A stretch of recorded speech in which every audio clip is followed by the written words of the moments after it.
At this time of year, you need to be pruning your summer flowering shrubs such as your buddleia, spirea, hardy fuchsia, sambucus, winter flowering jasmine and other shrubs. However, don't prune your spring flowering shrubs and climbers now. They flower on stems produced after last spring's flowering, which have ripened over the summer. March is time to buy your summer flowering bulbs from nurseries and garden centres. You plant these in the spring, such as gladioli, anemones and lilies. If you have a greenhouse, now is an ideal time to be buying those small plug plants. These are very good value than buying large plants at the end of May, such as Saphinia petunia, geraniums and verbena.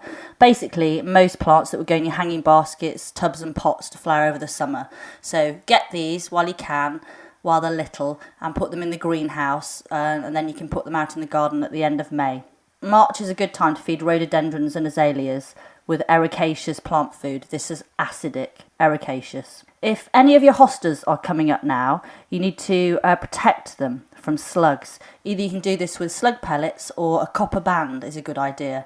I've heard other old wives' tales such as tea bags and coffee granules and things, but I'd recommend decent slug pellets or a copper band. Once daffodils have finished flowering, nip the heads of the seed pods off. Then you need to leave them for about 6 to 8 weeks for all the leaf and greenery to die back down, which produces nutrition for the bulb for next year. March is a good time to be sowing summer bedding plants inside if you have a greenhouse or on a window ledge or a little heated propagator, such as marigolds, tagetes, pansies, dahlia, nicotiana. Basically, most of your summer flowering bedding plants can be sown sort of March, beginning of April time. With your vegetable plot at this time of year, hopefully you planted some green manure back in autumn. This should have been grown and you can now dig it in. Digging this in will produce nitrogen for any new crops that you grow. If you have any fallow land, sow some spring green manure. In the vegetable plot, you need to be planting onion sets and shallots outside if you didn't do that towards the end of February.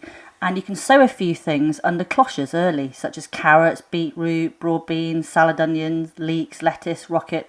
Quite a lot, as long as they're under a cloche or in a cold frame. As far as vegetables for planting out later at the end of May, you can sow some inside now, such as tomatoes, chilies, peppers, melons and aubergines, but these need warmth to grow and can't be planted out till after the risk of frost at the end of May.